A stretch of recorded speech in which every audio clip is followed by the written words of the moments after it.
लेके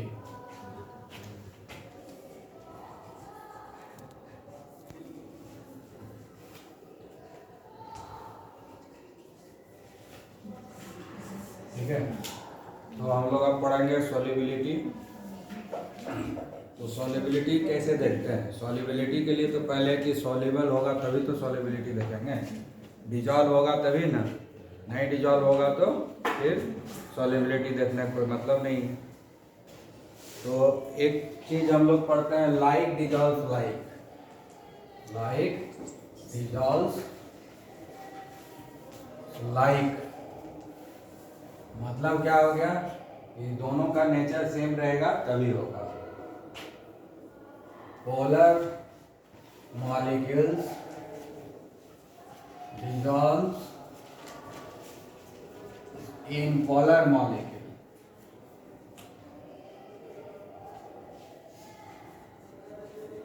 ठीक है, and non-polar molecules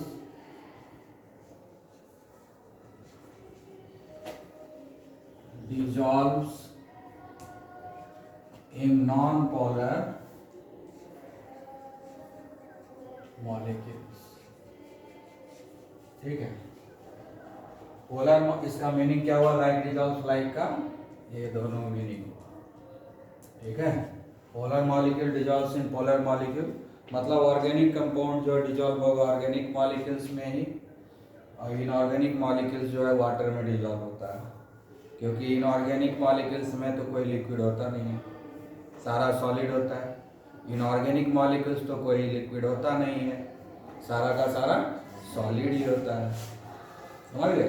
तो इनऑर्गेनिक मॉलिक्यूल किस में डिजॉल्व होता है? वाटर में, ठीक है। वाटर जो है पोलर सब्सटेंस है। पोलर मतलब जिसमें पॉजिटिव नेगेटिव चार्ज डेवलप हो जाता है उसको हम लोग पोलर सब्सटेंस बोलते हैं। जिसमें पॉजिटिव नेगेटिव चार्ज डेवलप नहीं होता है उसको हम लोग नॉन पोलर सब्सटेंस बोलते हैं। तो जितना भी है शेयरिंग ऑफ इलेक्ट्रॉन से जो भी मॉलिक्यूल्स बना है वो सारा का सारा नॉन पोलर होगा, और जहाँ ट्रांसफर ऑफ इलेक्ट्रॉन से मॉलिक्यूल बना है यानी आयनिक कंपाउंड, वो सारा क्या होगा?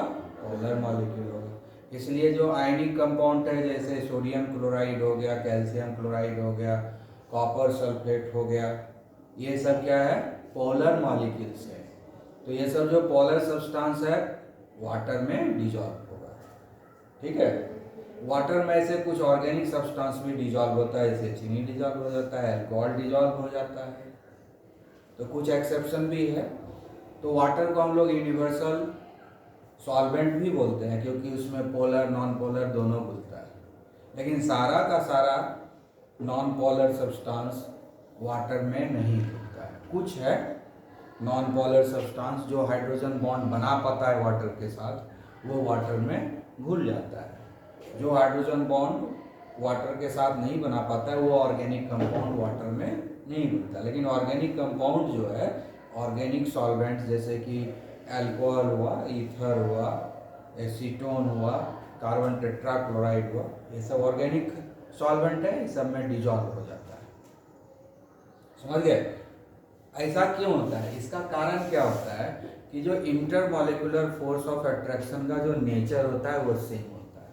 जब इंटरमॉलिक्यूलर फोर्स ऑफ अट्रैक्शन का नेचर सेम होता है तभी कोई चीज़ किसी में घुलता है। मतलब क्या हुआ कि इंटर मॉलिक्यूलर फोर्स जो है, इंटर पार्टिकल फोर्स जो है, उसका नेचर सेम होना जरूरी है किसी एक दूसरे में मिक्स होने के लिए, ठीक है। तो जैसे कि वाटर है और आयनिक कंपाउंड्स दोनों का नेचर सेम है क्योंकि दोनों के बीच में electrostatic force of attraction develop होता है। अल्कोहल में सारा ऑर्गेनिक मॉलिक्यूल घुल जाता है क्योंकि अल्कोहल में क्या है? कोवैलेंट बॉन्ड है। ऑर्गेनिक मॉलिक्यूल्स में भी कोवैलेंट बॉन्ड है। तो दोनों के बीच में जो इंटरेक्शन है, ठीक है। और उसके बाद यहाँ पर क्या होता है कि आयनिक कंपाउंड में पूरे के पूरे क्रिस्टल में होता है इलेक्ट्रोस्टैटिक फोर्स ऑफ अट्रैक्शन, लेकिन इसमें क्या होता है? ऑर्गेनिक मॉलिक्यूल्स में इंटरमॉलिक्यूलर फोर्स ऑफ अट्रैक्शन क्या है? Week van der Waals force of attraction. तो सारा ऑर्गेनिक मॉलिक्यूल्स में weak van der Waals force of attraction होता है। इसलिए दोनों का जो नेचर है, जो इंटरेक्टिव फोर्स है, जो नेचर ऑफ इंटरेक्शन है वो सेम है। तो जब नेचर ऑफ इंटरेक्शन सेम होता है तभी एक दूसरे में मिक्स होता है। उसी को हम लोग बोलते हैं लाइक डिजॉल्व्स लाइक। समझ में आ गया? क्लियर? आई बात समझ में? तो इसीलिए हम लोग बोलते हैं like dissolves like. Like dissolves like का मतलब होता है कि सेम इंटरेक्शन वाला जब मॉलिक्यूल आपस में इंटरेक्ट करता है तो एक दूसरे में मिक्स हो जाता है। ठीक है, आई बात समझ में? अब है टर्मिनोलॉजी आएगा एक डिसॉल्यूशन। ठीक है, डिसॉल्यूशन है। उसके बाद दूसरा टर्मिनोलॉजी आएगा क्रिस्टलाइजेशन।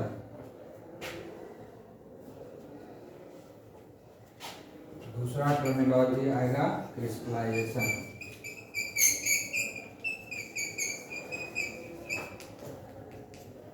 अब डिसॉल्यूशन क्या है? अब ये तो समझ गए लाइक डिजॉल्व लाइक, मतलब कुछ किस में डिजॉल्व करेगा जिसका नेचर सेम रहेगा, जिसका नेचर ऑफ इंटरेक्शन सेम रहेगा। तो डिसॉल्यूशन प्रोसेस क्या होता है कि जब सॉल्यूट पार्टिकल सॉल्वेंट में घुलता है तो उसको हम बोलते हैं डिसॉल्यूशन। उस प्रोसेस को क्या बोलते हैं? डिसॉल्यूशन। जब सॉल्यूट जो है सॉल्वेंट में जाने के बाद वो टूटते रहता है, अलग अलग हो जाता है और इंटर पार्टिकल स्पेस में अपने आप को एकोमोडेट कर लेता है। कोई किसी में कब घुलता है ये बात मालूम है? जब सॉल्यूट पार्टिकल का साइज सॉल्वेंट पार्टिकल के बीच में जो इंटर पार्टिकल स्पेस है उससे छोटा होगा तभी घुलेगा। आई बात समझ में? जैसे बालू पानी में नहीं घुलता है, ठीक है, क्योंकि बालू का जो क्रिस्टल है सोरा आधा लग करो, बालू का जो क्रिस्टल है वो बड़ा बड़ा होता है, ठीक है ना, और वाटर का जो में इतना एनर्जी नहीं है कि उसके पार्टिकल को तोड़ सके, और वाटर पार्टिकल के बीच में जो इंटर पार्टिकल स्पेस है उसके बीच में वो एकोमोडेट अपने आप को नहीं कर पाता, इसलिए वो घुलता नहीं है। जब वही हम चीनी का क्रिस्टल डाल देते हैं, अगर बालू से बड़ा भी क्रिस्टल रहता है तो भी घुल जाता है, ठीक है ना। बालू को पीस के पाउडर बना देंगे तो भी पानी में नहीं घुलेगा, समझ गए? क्योंकि पाउडर तो हम बना दिए, लेकिन पाउडर थोड़ी अल्टीमेट पार्टिकल है, उससे भी छोटा पार्टिकल है उसका। तो जब वो और टूट करके अल्टीमेट पार्टिकल में जाएगा, कन्वर्ट होगा तभी तो। और वाटर में इतना एनर्जी नहीं है कि सेंट के अल्टीमेट पार्टिकल को अलग अलग कर सके। अगर अलग अलग करेगा तब तो वो पार्टिकल जो है वाटर के इंटर पार्टिकल स्पेस में अपने आप को एकोमोडेट कर लेगा। लेकिन चीनी के केस में क्या होता है, शुगर के केस में क्या होता है कि जब शुगर पार्टिकल वाटर से टकराता है तो वाटर के एनर्जी के चलते उसका जो फोर्स है, इंटरेक्टिव फोर्स है शुगर मॉलिक्यूल्स के बीच में, वो उसको जो है ओवर पावर कर लेता है, वो एनर्जी वीक हो जाता है या वो रिमूव हो जाता है। Inter particle force of attraction जब रिमूव हो गया तो पार्टिकल सब अलग अलग हो गया, और अल्टीमेट पार्टिकल जो शुगर का है उसका साइज इतना छोटा होता है कि वो inter particle space of water के बीच में वो एकोमोडेट कर जाता है, ठीक है ना, इसीलिए वो घुल गया। समझिए, मतलब वही चीज घुल सकता है किसी में जिसके अल्टीमेट पार्टिकल का साइज इंटर पार्टिकल स्पेस जो सॉल्वेंट का होता है उससे छोटा हो, तभी वो घुलेगा। घुलने का मतलब ही है कि इंटर पार्टिकल स्पेस में सॉल्यूट का एकोमोडेशन होगा, ठीक है। इंटर पार्टिकल स्पेस में सॉल्वेंट के इंटर पार्टिकल स्पेस में जब एकोमोडेशन मिलेगा तभी घुलेगा, उसी को घुलने का प्रक्रिया बोलते हैं, उसी को डिसॉल्यूशन बोलते हैं। समझ गए? आई बात समझ में? हाँ, तो डिसॉल्यूशन क्या हो गया? डिसॉल्यूशन का मीनिंग हुआ कि getting accommodated into the interparticle space of the solvent। Solvent के इंटरपार्टिकल स्पेस में जब सॉल्यूट पार्टिकल को एकोमोडेशन मिल जाता है, वहां रहने के लिए जगह मिल जाता है, तो वो हो गया कि घुल गया। और वहां जगह नहीं मिला तो नहीं घुलेगा। तो घुलने का मीनिंग याद रखना है, समझ गए ना, घुलने का मीनिंग यही है कि एक जो कम क्वांटिटी में लिए हुए हैं जिसको सॉल्यूट बोलते हैं, उसका जो अल्टीमेट पार्टिकल है सॉल्वेंट के इंटर पार्टिकल स्पेस में जाकर एकोमोडेट कर गया। ठीक है, इस प्रोसेस को हम लोग बोलते हैं डिसॉल्यूशन। इस प्रोसेस को हम लोग बोलते हैं डिसॉल्यूशन। अब जब डिसॉल्यूशन चल रहा है तो हम घुलाते जा रहे हैं, घुलाते जा रहे हैं। कब तक घुलेगा? जब तक ये इंटर पार्टिकल स्पेस भर नहीं जाएगा। The moment this interparticle space of the solvent get completely filled, that is the moment where dissolution process stops and further dissolution we will not get. है ना, चीनी घुलाते जा रहे हैं, घुलाते एक बार घुलना बंद हो जाता है, उसके बाद तो नहीं घुलता है ना। एक पर्टिकुलर टेम्परेचर और प्रेशर पर घुला रहे हैं, घुलते रहता है, घुलते घुलते बंद हो जाता है, उसके आगे फिर नहीं घुलता है। क्यों हुआ ऐसा? क्योंकि जितना जगह था इंटर पार्टिकल स्पेस सॉल्वेंट के बीच में वो भर गया, इसलिए अब जगह ही नहीं है। समझ गए? अब जगह नहीं है तो कहाँ अकोमोडेशन मिलेगा, इसलिए अब वो घुलेगा नहीं, इसलिए डिसॉल्यूशन प्रोसेस स्टॉप हो गया। और यही वो समय है जब बोलते हैं कि सैचुरेटेड सॉल्यूशन हो गया, जब इंटर पार्टिकल स्पेस कंप्लीटली भर गया, अब जगह नहीं है, फर्दर किसी पार्टिकल को अकोमोडेट मिलने का कोई चांस नहीं है, तो बोलते हैं कि ये सॉल्यूशन जो है सैचुरेटेड हो गया है, ये सॉल्यूशन सैचुरेटेड हो गया है। ठीक है, समझ में आया? सैचुरेटेड सॉल्यूशन कब होता है? जब पेट भर गया, खाना खा लिए अच्छा से, अब जगह नहीं है, अब सामने अच्छा अच्छा खाना आ गया फिर भी मन नहीं करता है खाना, मतलब अब सैचुरेटेड हो गया। ठीक है, आई बात समझ में? लेकिन अभी भी खाने का मन कर रहा है तब तो हम अनसैचुरेटेड है। ठीक है, आई बात समझ में? हाँ, तो सैचुरेटेड होने से पहले अनसैचुरेटेड, जब घुलाना शुरू करते हैं धीरे धीरे तो अनसैचुरेटेड है। ठीक है, धीरे धीरे घुलाते जा रहे हैं, एक समय आएगा घुलना बंद हो गया, मतलब क्या हो गया? सैचुरेटेड हो गया, इंटर पार्टिकल स्पेस भर गया, वही उसका पेट है ना, हम लोग के जैसा पेट थोड़ी उसके पास। इंटर पार्टिकल स्पेस में भर गया पूरा, तो सैचुरेटेड हो गया। ठीक है, अब जो है जब सैचुरेटेड हो गया, भर गया, तब क्या होता है कि जब हम पार्टिकल्स और भी घुलाने की कोशिश करते हैं तो जो पहले से वहाँ पर पार्टिकल मौजूद है उसमें टकराना शुरू हो जाता है, वो आपस में टकराने लगता है। ऑलरेडी जो पहले से पार्टिकल है वहाँ पर, जब हम इधर से एक्स्ट्रा डालते हैं तो वो जो पहले से मौजूद है, जो घुल चुका है, उसको टकराने लगता है आपस में, उसके ऊपर प्रेशर पड़ता है। जब एक्स्ट्रा इधर से देते हैं तो प्रेशर पड़ने के कारण क्या होता है, वो जो आपस में टकराता है ना, तो फिर से पार्टिकल सब जुड़ जाता है, और फिर से क्रिस्टल बनने लगता है। इसीलिए प्रोसेस को बोलते हैं क्रिस्टलाइजेशन। यानी जब सैचुरेटेड हो जाएगा तब जो है क्रिस्टलाइजेशन प्रोसेस हो। समझ गए? तो ये जो डिसॉल्यूशन और क्रिस्टलाइजेशन है, ये डायनामिक कंडीशन है। शुरू में जो है डिसॉल्यूशन प्रोसेस फास्ट होता है, जल्दी जल्दी होता है, और क्रिस्टलाइजेशन कम होता है। टकराना तो शुरू पहले से हो गया, जब बहुत सारा पार्टिकल जा रहा है एक जगह तो टकराएगा ही। समझ गया ना?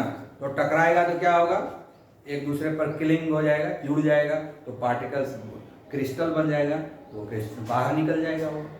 तो ये प्रोसेस चलते रहता है, लेकिन शुरू में डिसॉल्यूशन प्रोसेस फास्ट होता है, धीरे धीरे ये स्लो होता है, और ये प्रोसेस धीरे धीरे फास्ट हो जाता है, और एक समय आता है जब दोनों ही प्रोसेस सेम हो जाता है। एक पार्टिकल हमने डाला, घुल गया, दूसरा पार्टिकल उधर से निकल गया जो घुला हुआ था। इधर से हमने पार्टिकल डाला, वो घुल गया, जो घुला हुआ था वो बाहर आ गया। समझ गया ना? तो ये प्रोसेस ऑफ इक्विलिब्रियम हो गया। ये अब क्या हो गया? इक्विलिब्रियम का प्रोसेस है। ठीक है, आ गया समझ में कि क्रिस्टलाइजेशन क्या है? जब हम सैचुरेशन पॉइंट पर पहुंच गए, उसके बाद भी जब पार्टिकल को घुलाने की कोशिश करेंगे तो जो एग्जिस्टिंग पार्टिकल घुला हुआ है वो आपस में कोलाइड करेगा, और कोलाइड करने के चलते वो जुड़ जाएगा, जुड़ने के चलते वो फिर से क्रिस्टल बनेगा, और लगेगा कि अब घुल ही नहीं रहा है। रियलिटी क्या होता है, जब हम पार्टिकल डालते हैं तो वो घुलता है उसमें, और जो घुला हुआ है वो क्रिस्टलाइज कर देता है। समझ गए? तो अब इक्विलिब्रियम में हो गया, दोनों प्रोसेस बराबर चल रहा है। ठीक है, हाँ? तो ये जब भी हम लोग डिसॉल्यूशन प्रोसेस करते हैं तो एक समय आता है जब इक्विलिब्रियम हो जाता है, और उसी इक्विलिब्रियम कंडीशन में, ठीक है, इसको फिल्टर करके हम पता करते हैं कि कितना इसमें घुल गया है, वही उसका सॉल्युबिलिटी है।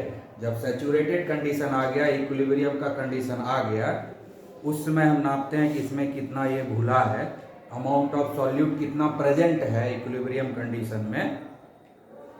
उस समय 100 ग्राम सॉल्वेंट में देखते हैं, सॉल्युबिलिटी किस में देखते हैं, 100 ग्राम सॉल्वेंट में देखते हैं कि सॉल्यूट का कितना अमाउंट प्रेजेंट है। कब? जब सैचुरेटेड हो जाएगा, जब सॉल्यूशन सैचुरेटेड हो जाएगा, यानी डायनेमिक इक्विलिब्रियम एस्टेब्लिश जब हो जाएगा, उस समय एवरी 100 ग्राम ऑफ सॉल्वेंट में देखेंगे कितना सॉल्यूट प्रेजेंट है। उसी को हम लोग बोलते हैं सॉल्युबिलिटी ऑफ अ सब्सटेंस। समझ में आ गया? ठीक है।